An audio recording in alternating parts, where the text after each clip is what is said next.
बदनम block में अपने आप में एक unique meeting for the first time ऐसी हुई है। महिलाओं को और भी अधिक प्रोटेक्शन एक्ट की जरूरत है। अगर कभी भी लागू करने की नौबत आई तो हम जो भी स्टेक होल्डर से उनसे कंसल्ट करेंगे। तो कोई भी सरकार ऐसी नहीं जो हमारी किसी भी मांग को मना कर सके। जब राजस्थान में एक्ट लागू हो सकता है तो दिल्ली में क्यों नहीं? प्रदर्शन नहीं करने पड़ेंगे या संघर्ष करना पड़ेगा तो संघर्ष करेंगे।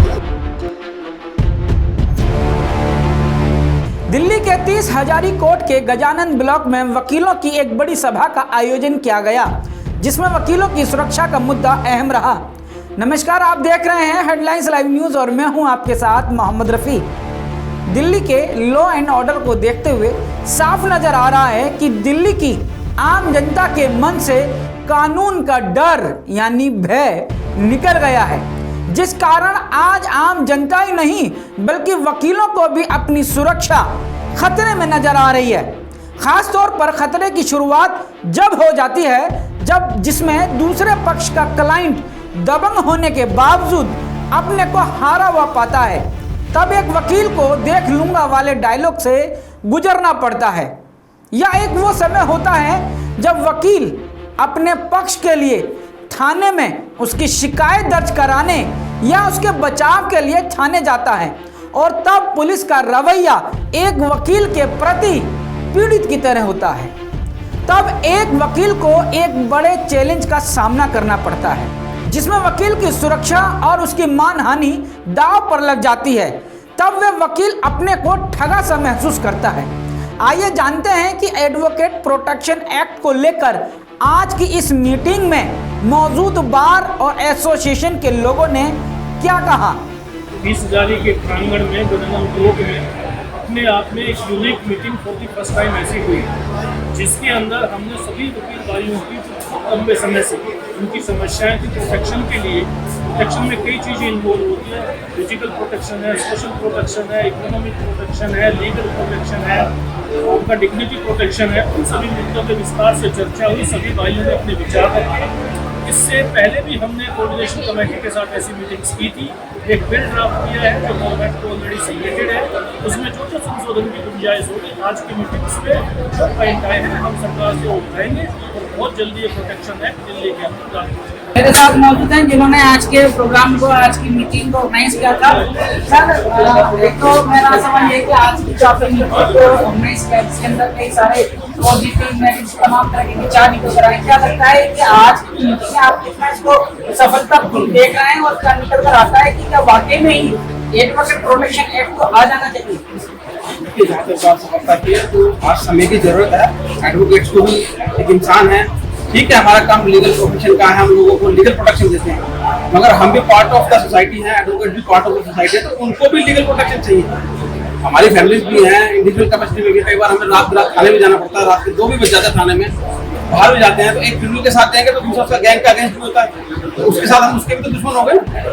मेरे को प्रोटेक्ट कर रहे हैं लेकिन दूसरे को तो हम बनाए रहे ना, उसके खिलाफ कंप्लेंट में जा रहे हैं, तो हमें भी तो प्रोटेक्शन चाहिए, हमें लीगल प्रोटेक्शन चाहिए ताकि कानून हमारी रक्षा करे। वैसे तो बाकी सारे कानून जैसे बाकी देश के सभी नागरिकों पर लागू होते हैं, हम पर भी लागू होते हैं, हमें प्रोटेक्शन है, मगर एडवोकेट को स्पेशल प्रोटेक्शन चाहिए। हमारा काम ही ऐसा, हमारा प्रोफेशन ऐसा है कि हम लोगों को लीगली प्रोटेक्ट करते हैं, तो हमें भी लीगली प्रोटेक्शन चाहिए। आज की जो मीटिंग रही है इसके अंदर कौन कौन ऐसे खास लोग हैं कि लगता है कि ये आवाज आज बुलंद हुई है? देखिए, ये तो सभी एडवोकेट खास हैं, परंतु हमारे बार काउंसिल के 4 मेंबर हैं, DK शर्मा जी, नितिन अलावत जी, विष्णु शर्मा जी और संजीव सियाल जी। इनमें से नितिन अलावत जी तो हमारे बार के करंट दिल्ली बार काउंसिल के प्रेसिडेंट भी हैं और बार काउंसिल के मेंबर भी हैं, सेक्रेटरी भी रहते हैं बार काउंसिल। विष्णु शर्मा जी जो थे वो बार काउंसिल के सेक्रेटरी रहते थे, और DK शर्मा जी जो है वो अभी प्रेजेंटली जो ड्राफ्ट कमेटी है बार काउंसिल ऑफ दिल्ली की एडवोकेट प्रोटेक्शन एक्ट पे उसके मेंबर भी हैं। इनको इसलिए स्पेशली बुलवाया था ताकि उस बारे में हमें हमारी जो डिफिकल्टीज हैं उसको उसमें जोड़ें और जो हमें और प्रोटेक्शन मिल सकते प्रोटेक्शन को दें, और उन्होंने एश्योर भी किया है कि ये करेंगे। और दिल्ली बार के सेक्रेटरी भी आए थे और पुराने सेक्रेटरी भी आए थे और आने वाले चेहरे भी थे। ये साथ ही सवाल हो लिखमान कि आज की मीटिंग के बाद क्या लग रहा है कि अभी और मीटिंगों की जरूरत लगेगी? देखिए, अगर प्रोटेक्शन एक्ट जल्दी पास हो जाता है, सरकार जल्दी जाग जाती है, तो हमें जरूरत नहीं पड़ेगी सरकार जागेगी, जागरूक है। अगर वो नहीं जागेंगे तो केवल मीटिंग ही नहीं, हमें इसके लिए और भी जो हमारे लिए जो हमें धरना प्रदर्शन भी करने पड़ेंगे या संघर्ष करना पड़ेगा तो संघर्ष करेंगे, क्योंकि संघर्ष के बिना कुछ मिलता नहीं है। इसलिए हम अपने हक के लिए लड़ेंगे, हम दूसरों के हक के लिए लड़ते हैं तो अपने हक के लिए लड़ेंगे और लड़ते ही रहेंगे जब तक कि हमें हक नहीं मिले।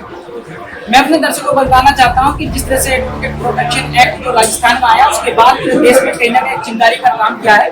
मेरे साथ एडवोकेट राजा रानी की है, मतलब महिलाओं को लेकर क्या सोचते हैं कि वाकई इस प्रोटेक्शन एक्ट में महिलाओं को वाकई में सबसे ज्यादा जरूरत महसूस करती है और किस तरह का जो संघर्ष है, चैलेंज है, वो किस तरह निकल रहा है। महिलाओं को ऑब्वियसली प्रोटेक्शन एक्ट की जरूरत है, क्योंकि जब कभी को देखने में आता है कि मान लीजिए क्रिमिनल केस है या उनको जाना है, थाने जाना पड़ गया या क्रिमिनल लोगों से मिलना हुआ या अभी जो पीछे वाकया हुआ कि पुलिस वालों के द्वारा ही एक बहन की सर मारी पिटाई हो गई, तब हमने जो ये मुद्दा उठाया 25 मई को हमने रोनी कोर्ट के अंदर इसके एजिटेशन भी किया।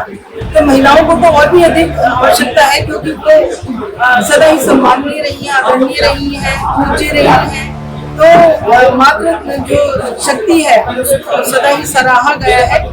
महिलाओं को इसकी सख्त आवश्यकता है। तो क्या लगता है कि इस एडवर्ट प्रोटेक्शन एक्ट को लेकर जो आंदोलन चलेगा महिलाओं का भी ज्यादा रहेगा?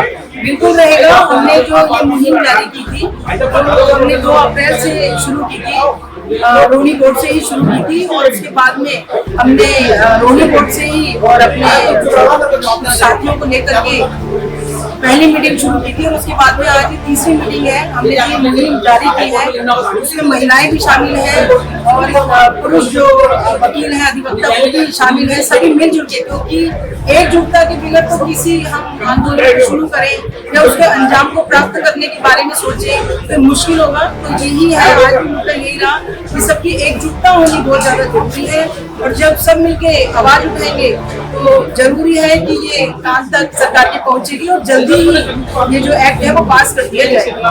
मैं अपने दर्शकों को बताना चाहता हूं कि इस एडवोकेट प्रोटेक्शन एक्ट को लेकर एडवोकेट राजा रानी जी जो है पहले भी एक मीटिंग कर चुकी है और काफी वकीलों के अंदर जो जिज्ञासा जागरूकता वो ला चुकी है। मेरा आपसे सवाल है कि जब महिलाओं की बात करते हैं और वकीलों की बात करते हैं, वकील पेशा जैसा जो दूसरों को प्रोटेक्ट करता है, आज महिला जितना खूब जरूरत पड़ रही है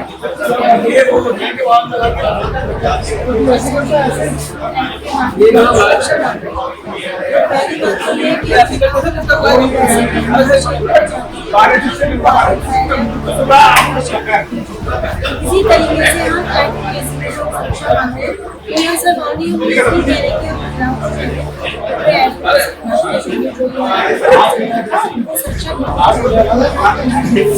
सभी ने बहुत अच्छे से अच्छा बताया मेंबर्स उसका मुद्दा ये है कि हमें सुरक्षा कि जिस क्षेत्र में हम लोग वर्क कर रहे हैं तो हमें वहाँ पुलिस से या को जाकर या ऐसी कई जगह में ऐसी जगह जाना पड़ता है हॉस्पिटल में यहाँ जरूरत बहुत ज़्यादा है। 1500 केसेस में से यदि अगर 15 वकीलों ने एक महीने में कंप्लेन कर ली मिसबिहेव की, तो क्या वो जज साहब अगले महीने से बदतमीजी करेगा?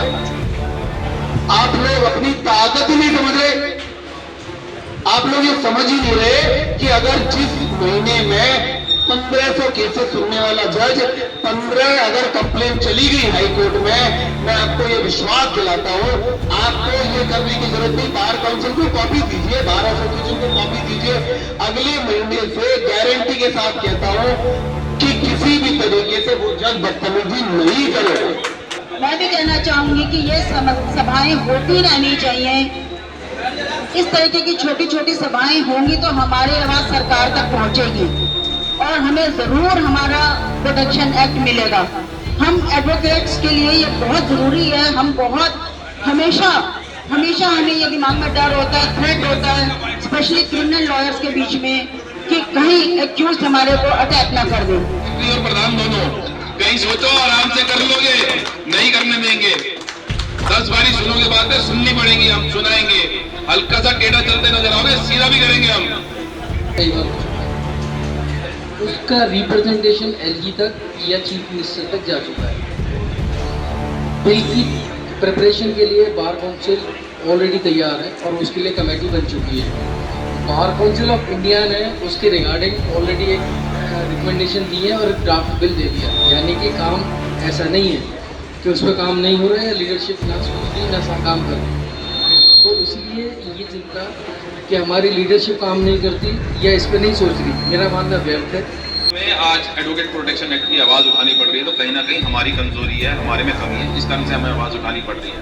अगर हमारे नेता, हमारे इलेक्टेड जितने भी बॉडीज हैं और जो पास्ट के और वुड बी नेता हैं, आने वाले हैं, अगर वो सब अपना ईमानदारी से काम करना शुरू कर दें तो कोई भी सरकार ऐसी नहीं जो हमारी किसी भी मांग को मना कर सके। उन्होंने कहा कि हम बहुत मेहनत से काम कर रहे हैं, काम हो रहा है। अरे भाई तुम कहाँ काम कर रहे हो, हमें दिखना भी तो चाहिए। We are the voters, we are the members of your bar. आप क्या कर रहे हैं हमें दिखना तो चाहिए एटलीस्ट। आपने 9 महीने में कोई मीटिंग करी, कोई कॉर्नर मीटिंग, कोई लालचंद हॉल में मीटिंग या कहीं भी कोई मीटिंग की? मैं क्रिटिसाइज नहीं कर रहा हूँ। देखिए चमचागिरी अगर करनी है तो आगे से हमें मत बुलाइए, हम किसी की चमचागिरी नहीं कर रहे हैं, हम वो कह रहे हैं जो सच है, जिसकी वजह से प्रोटेक्शन एक्ट लटका हुआ है। अगर सर सुनिए डीके शर्मा, आज राजेंद्र गुप्ता जी ने इतनी महत्वपूर्ण मीटिंग रखी, एक बहुत ही ज्वलंत मुद्दे पे बातचीत करने के लिए यहाँ पे सबको इनवाइट किया, अपना समय लगाया, एक एक आदमी को घर जाकर के उसके चैम्बर जा करके फोन कर करके इनवाइट किया। मुझे शर्म आती है उन लोगों पे जो यहाँ एडवोकेट्स बैठे हैं, एटलीस्ट वो उनको यहाँ आके सुनना चाहिए था। मैं बहुत देर से देख रहा था और ये मेरे दिल की पीड़ा है कि वो अपने क्लाइंट्स को डील कर रहे थे या आपस में बातचीत कर रहे थे। हम लोग यूनाइट नहीं है क्योंकि हम अपना स्वार्थ देख रहे हैं। राजेंद्र गुप्ता मीटिंग कर रहे हैं, यहाँ 20 लोग आके बैठ के बातचीत कर रहे हैं, मैं अपना काम करूं, मैं क्यों डिस्टर्ब हूं? जब मेरे ऊपर बात आएगी तब मैं चिल्लाऊंगा कि मेरे को प्रोटेक्शन चाहिए, मेरे को बाहर से हेल्प चाहिए, मेरे को यहाँ के लोगों से हेल्प चाहिए, मेरे को दीपक शर्मा खड़ा हुआ मदद चाहिए। आज जब हम आपके पास आए हैं बात करने के लिए तो आपके पास इतना समय नहीं है, मॉरल सपोर्ट देने का समय नहीं। आप क्वेश्चन क्यों नहीं करते आके? यहाँ बाहर के प्रेसिडेंट आए थे, उल्टी सीधी बातें करके चले गए, सेक्रेटरी आए झूठ बोलकर चले गए, आपने एक क्वेश्चन नहीं किया, शर्म आनी चाहिए। मैं बताता हूं सच क्या, मैं बताता हूं सच क्या। जी सर, आप सवाल कर लेते सर, ये कह रहे आप सवाल कर लेते, आप नहीं कर रहे।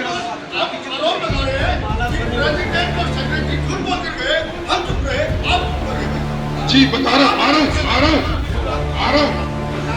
हूँ वही आ रहा हूँ सर। पूरा मेरे को इंडिविजुअल मत लीजिएगा किसी बात पे। हम अपनी यूनिटी अगर शो नहीं करेंगे तो लीडरशिप निरंकुश हो जाएगी। हमारे साथ में लीडर बैठे, डीके शर्मा जी बैठे, भाई विष्णु जी बैठे,